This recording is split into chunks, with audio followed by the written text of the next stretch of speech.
नमस्कार दोस्तों, स्वागत करता हूं आप सभी का आपके अपने YouTube चैनल नवीन इंडिया पे। हर रोज की तरह प्रारंभ करते हैं आपके साथ आज का करंट अफेयर्स। आपके लिए खुशखबरी यह है कि बिहार एसआई का वैकेंसी आ चुका है और लगभग पिछले 5 तारीख से उसका फॉर्म भी भरा जा रहा है। 5 नवंबर तक उसका फॉर्म भरा जाएगा। आप में से जो भी स्टूडेंट ग्रेजुएट हैं या एलिजिबल हैं वो फॉर्म भर सकते हैं।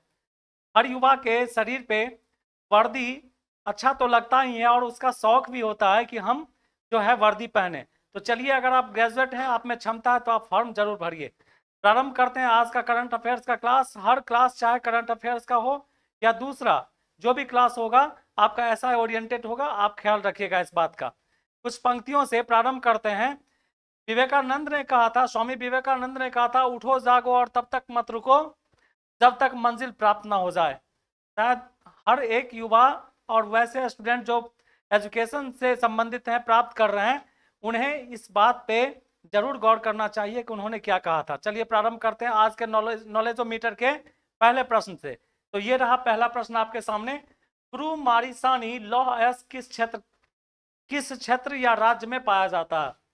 दूसरा प्रश्न है, उषानव लौह अयस्क किस क्षेत्र में पाया जाता है या किस राज्य में पाया जाता है? नोवा मुंडी लौह अयस्क क्षेत्र किस राज्य में है? और चौथा प्रश्न है आपके सामने कि ढल राजहार पहाड़ी लौह अयस्क क्षेत्र किस राज्य में स्थित है? अगर आपको इसका आंसर पता है तो आप जल्द से जल्द टाइप करके कमेंट बॉक्स में इसका आंसर लिख के भेजिए, और नहीं तो बने रहिए इस वीडियो के अंत में, हम इन सारे प्रश्नों का उत्तर आपको कराएंगे। चलिए प्रारंभ करते हैं आज का पहला प्रश्न। ये रहा आपके सामने में।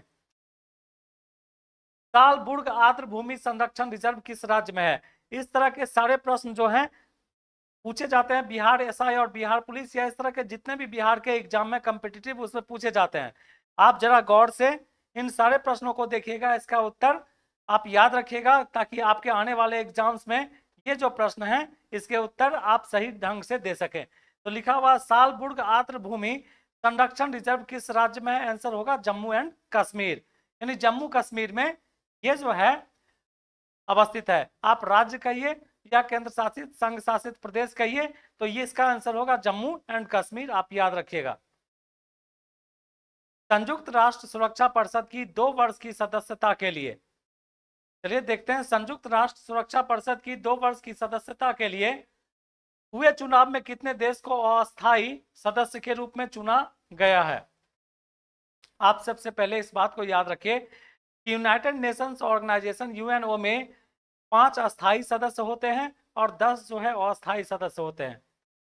हर 2 साल के बाद 5 जो है अस्थायी सदस्य हट जाते हैं और उनके जगह पे चुनाव के दौरान दूसरे नए 5 अस्थायी सदस्यों को शामिल किया जाता है। यह प्रक्रिया जो है निरंतर चलती रहती है। चलिए, सुरक्षा परिषद में कुल 15 सदस्य देख लीजिए, लिखा हुआ 5 अस्थायी हैं, अमेरिका, ब्रिटेन, फ्रांस, रूस और चाइना, ये अस्थायी सदस्य हैं। अस्थायी, जैसा कि मैं पहले बोल चुका हूं कि अस्थायी सदस्य समय दर समय पे बदलते रहते हैं। चलिए, अभी जो बने हैं उसमें एस्टोनिया, भारत, आयरलैंड, केनिया और Mexico, Niger, Norway, Saint Vincent and the Grenadines, Tunisia और वियतनाम।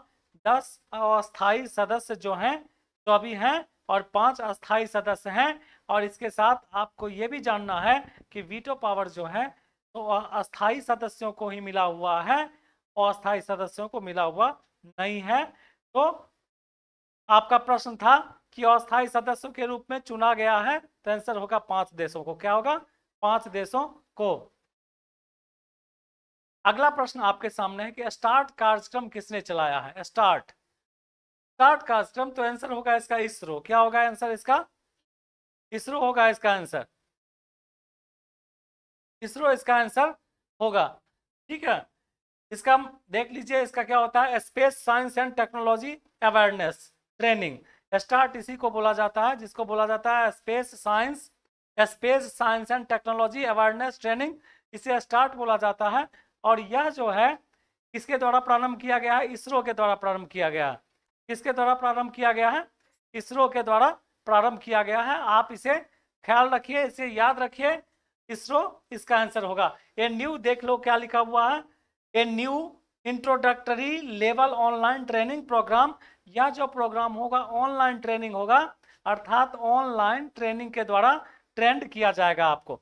चलिए प्रश्न संख्या 4, चौथा प्रश्न लेते हैं आपके सामने। स्वागत पहल किस राज्य के द्वारा शुरू की गई है? यह प्रश्न है आपके सामने कि स्वागत पहल किस राज्य के द्वारा शुरू की गई है? आंसर होगा गुजरात। आंसर क्या होगा? गुजरात। यानी गुजरात में ही स्वागत पहल जो है। आप एक बात याद रखिए कि बिहार एसआई का जो भी एग्जाम होगा, बिहार एसआई के एग्जाम में आपको क्वेश्चन जो है सो लोकल यानी नेशनल इंटरनेशनल के साथ साथ बिहार से संबंधित कई सारे प्रश्न पूछे जाएंगे। इसलिए हर क्वेश्चन को ध्यान से देखते हुए आपको उसका आंसर याद रखना है या राइट डाउन करके रखना है। आप इस बात को समझ लीजिए। प्रश्न संख्या 5 है, वंदे भारत पहल किस राज्य के द्वारा शुरू किया गया? ये जो पहल करके या इस तरह के जो भी शुरुआत इनिशिएटिव लिए जाते हैं वो कहीं ना कहीं पूछा जाता है। जब आपको मैं क्वेश्चन करवाऊंगा बिहार एसआई का 2022 और 21 का क्वेश्चन करवाऊंगा, आप देखिएगा इस तरह के सारे प्रश्न उसमें पूछे गए हैं। तो वंदे भारत पहल जो है यह शुरुआत किया गया है महाराष्ट्र के द्वारा, महाराष्ट्र सरकार के द्वारा प्रारंभ किया गया है। आपको याद रखना है वंदे भारत पहल किस राज्य के द्वारा शुरू किया गया? आंसर होगा महाराष्ट्र। छठा क्वेश्चन, ऑपरेशन मुक्ति अभियान किस राज्य में चलाया गया है? तो आप इसका आंसर देख लीजिए। ऑपरेशन मुक्ति अभियान जो है यह उत्तराखंड में चलाया गया है। और ये जो है ऑपरेशन मुक्ति अभियान, यह जो है आपको बच्चों से संबंधित है, यानी कि आप बाल श्रम से संबंधित है, इसीलिए स्पेशल रिपोर्ट लिखा हुआ है। यहाँ लिखा भिक्षा नहीं शिक्षा दें। आप ऑपरेशन मुक्ति जो है सो बाल श्रम एवं उस चीज से जुड़ा हुआ है जिसमें छोटे बच्चों से भीख मंगवाया जाता है या उस तरह के काम करवाए जाते हैं, इसलिए यहाँ लिखा हुआ है कि भिक्षा नहीं शिक्षा दें। और इसका आंसर होगा उत्तराखंड। आंसर क्या होगा? बिहू कुहू उत्सव पिछली बार ऐसा है बिहार ऐसा में पूछा जा चुका है, ये प्रश्न पूछा जा चुका है। आप इसका आंसर जरूर याद कर लीजिए। बिहू कुहू उत्सव 2023 किस राज्य में मनाया गया? आंसर होगा अरुणाचल प्रदेश। अरुणाचल प्रदेश यानी भारत का जो सबसे पूर्वी राज्य है उस राज्य में मनाया गया है बिहू कुहू उत्सव, अरुणाचल प्रदेश में, जिसकी राजधानी है ईटानगर। ठीक है। भारत का जो सूर्योदय का राज्य है, भारत का सूर्योदय का राज्य यह भी जो है अरुणाचल प्रदेश ही कहा जाता है। चलिए अगला प्रश्न लेते हैं। फिर ई समाधान पोर्टल जो है किस चीज से संबंधित है? ई समाधान को इलेक्ट्रॉनिक समाधान बोला जाता है। इलेक्ट्रॉनिक समाधान पोर्टल की बात कर रहा है और इसका संबंध है विश्वविद्यालय अनुदान सम्मेलन से। यानी यूनिवर्सिटी में अगर किसी भी तरह के प्रॉब्लम्स होते हैं तो उसके समाधान के लिए ई समाधान पोर्टल की शुरुआत की गई है। देख लीजिए क्या लिखा हुआ है। यूनिवर्सिटी ग्रांट कमीशन यूजीसी का फुल फॉर्म होता है यूनिवर्सिटी ग्रांट कमीशन। और इसमें लिखा है स्टूडेंट्स की एडमिशन संबंधित समस्याओं के लिए लॉन्च होगा नया पोर्टल जिसका नाम है ई समाधान। क्या लिखा हुआ है? ई समाधान पोर्टल। 12V3 आप याद रखिएगा। 12V3 में कौन से कर देश को किस देश को शामिल किया गया? इसका नाम रखा गया 12V3। इसमें जिस देश को शामिल किया गया उसका नाम है इंडिया, इजराइल, अमेरिका और यूएई। ठीक है, यूनाइटेड अरब अमीरात, इंडिया, इजराइल और अमेरिका। आप याद रखिएगा तो है। तो इसे ही शामिल किया गया है। अगर इस तरह के प्रश्न पूछे जाते हैं तो आपको इसका जवाब याद रहना चाहिए। इसका जवाब याद रखना चाहिए और इसलिए आप उसका जवाब हमेशा दीजिएगा। भ्रष्टाचार धारणा सूचकांक कौन सी संख्या द्वारा जारी किया गया? भ्रष्टाचार धारणा सूचकांक कौन सी संख्या द्वारा जारी किया गया? आंसर याद रखिएगा, ट्रांसपेरेंसी इंटरनेशनल द्वारा। फिर से देख लीजिए, स्टेटस चेक में लिखा हुआ भ्रष्टाचार धारणा सूचकांक, मतलब जो करप्शन है, करप्शन लेवल के आधार पे, पेंट बदलो ना, करप्शन लेवल के आधार पे जो है इसे मतलब इसे दिखाया गया है। यानी भ्रष्टाचार धारणा सूचकांक को कौन सी संख्या द्वारा जारी किया जाता है? संस्था, ये संख्या नहीं होगा, इसे संस्था आप समझ लीजिए, किस संस्था द्वारा? आंसर होगा आपका ट्रांसपेरेंसी इंटरनेशनल के द्वारा। क्या होगा आंसर? Transparency international. चलिए 11वां नंबर प्रश्न आपका, अंतरराष्ट्रीय, ये प्रश्न तो कई वेल नोन है, कई बार पूछा जा चुका है। अंतरराष्ट्रीय न्यायालय का मुख्यालय कहाँ है? जो इंटरनेशनल आपका ये न्यायालय है उसका मुख्यालय कहाँ है? आंसर क्या होगा? हेग। क्या होगा आंसर? हेग। संयुक्त राष्ट्र अंतर्राष्ट्रीय न्यायालय, देख लीजिए यहाँ लिखा हुआ संयुक्त राष्ट्र अंतर्राष्ट्रीय न्यायालय मुख्यालय कहाँ? शांति महल। ध्यान से देखो, शांति महल, पीस पैलेस, हेग। सदस्य, इसके सदस्य कितने हैं? 193 सदस्य देश हैं। आधिकारिक भाषा पूछी जाती है, आधिकारिक भाषा अंग्रेजी और फ्रांसीसी। अध्यक्ष हैं इसको जुआन डोनोग, कहाँ के? अमेरिका के। ये सारे जितने भी डिटेल इसके दिए गए हैं, इस डिटेल में से हर एक डिटेल पूछा जा सकता है। इसका मुख्यालय कहाँ है? सदस्य देश कितने हैं? आधिकारिक भाषा क्या है? और अध्यक्ष कौन है अंतरराष्ट्रीय न्यायालय के? चलिए अगला प्रश्न लेते हैं। संयुक्त राष्ट्र संघ का मुख्यालय कहाँ है? तो यूनाइटेड नेशंस का मुख्यालय कहाँ है? आंसर होगा न्यूयॉर्क, अमेरिका। क्या होगा आंसर? New York, America. ठीक है, यहाँ लिखा हुआ है सैन फ्रांसिस्को पहला सम्मेलन हुआ था। 6 आधिकारिक भाषाएं इसमें हैं, देख लीजिए। आपके यूनाइटेड नेशंस की जो आधिकारिक भाषाएं हैं वो हैं 6। कौन कौन सी हैं? अंग्रेजी है, फ्रेंच है, अरबी है, स्पेनिश है, चीनी और रूस है। 193 वर्तमान सदस्य देश इसके हैं। एंटोनिया गुटेरस वर्तमान महासचिव है। अब यूनाइटेड नेशंस के जो महासचिव हैं ध्यान से देखो, वो है एंटोनियो गुटेरस हैं।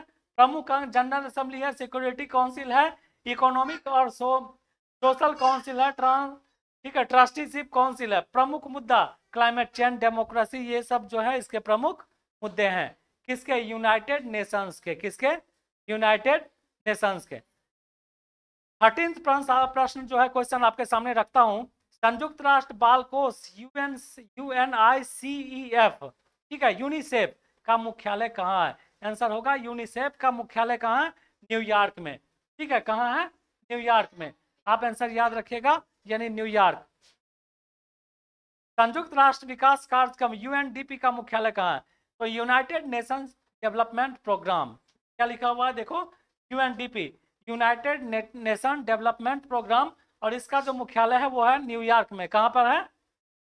इसे बोला जाता है संयुक्त राष्ट्र विकास कार्यक्रम। इसका स्थापना हुआ था 1965 में। स्थापना हुआ था 1900, मुख्यालय न्यूयॉर्क में है।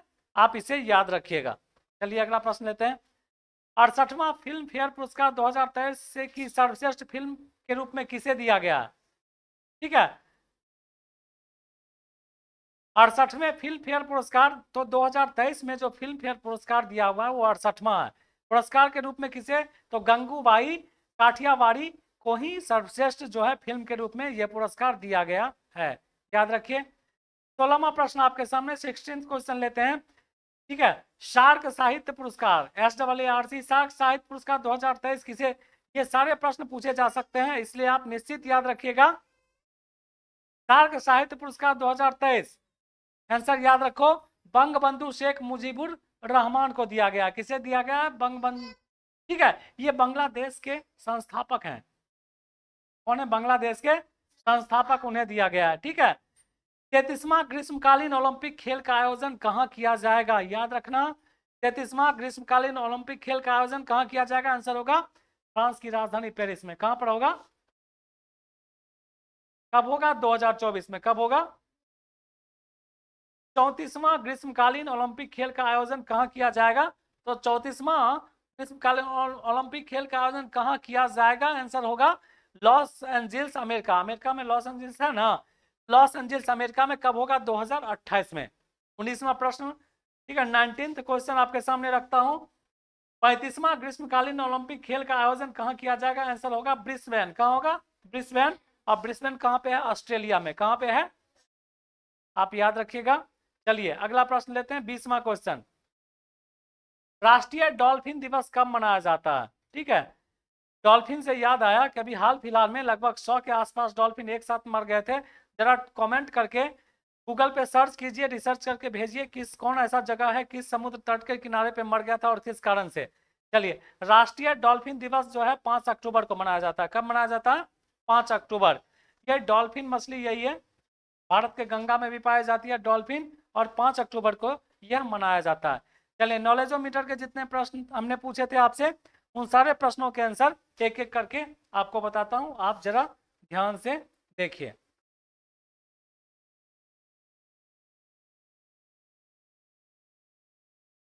गुरु मारिसानी देख लो, गुरु मारिसानी लौह अयस्क, गुरु मारिसानी जो है लौह अयस्क मतलब क्षेत्र जो है किस राज्य में पाया जाता है, आंसर होगा उड़ीसा। और यह जो है आपके एसआई में पूछा जा सकता है, अभी चर्चा में भी था, इसलिए आप इसे याद रखिए। आंसर क्या होगा इसका, उड़ीसा होगा। क्या होगा, उड़ीसा। उसानव लौह अयस्क क्षेत्र जो है, उसानव लौह अयस्क क्षेत्र किस राज्य में है, आंसर होगा गोवा। क्या होगा आंसर, गोवा होगा। आप इसे याद रखिएगा, जो उसानव लौह अयस्क है ये कहाँ पाया जाता है, तो आंसर होगा गोवा। नोआ मुंडी लौह अयस्क, नोआ मुंडी लौह अयस्क क्षेत्र, नोआ मुंडी लौह अयस्क क्षेत्र किस राज्य में पाया जाता है, आंसर होगा झारखंड। क्या होगा, झारखंड होगा। थल राजहार पहाड़ी लौह अयस्क, देखो थल राजहार जो है पहाड़ी लौह अयस्क क्षेत्र किस राज्य में है, आंसर होगा छत्तीसगढ़। क्या होगा आंसर, छत्तीसगढ़। आंसर क्या होगा, छत्तीसगढ़। हमने जितने भी प्रश्न आज कराए सारे के सारे प्रश्न बिहार एसआई से संबंधित हो सकते हैं, ऐसे ही प्रश्न पूछे जाते हैं। हम आपको जब इसकी तैयारी करवाएंगे सिलेबस वाइज, तो आपको उसकी भी तैयारी करनी है। साथ में जितने भी करंट अफेयर्स के प्रश्न आपको करवाते हैं, आपको सारे प्रश्न करने होंगे। आप राइट डाउन कीजिए कॉपी लेके, इसे लिखते चलिए, क्योंकि एग्जाम में अभी वक्त है, आपकी तैयारी पूरी हो सके। चलिए मिलते हैं अगले वीडियो में ऐसे ही टॉप 20 प्रश्नों के साथ। तब तक के लिए आप अपना बहुत ख्याल रखिए। Thank you.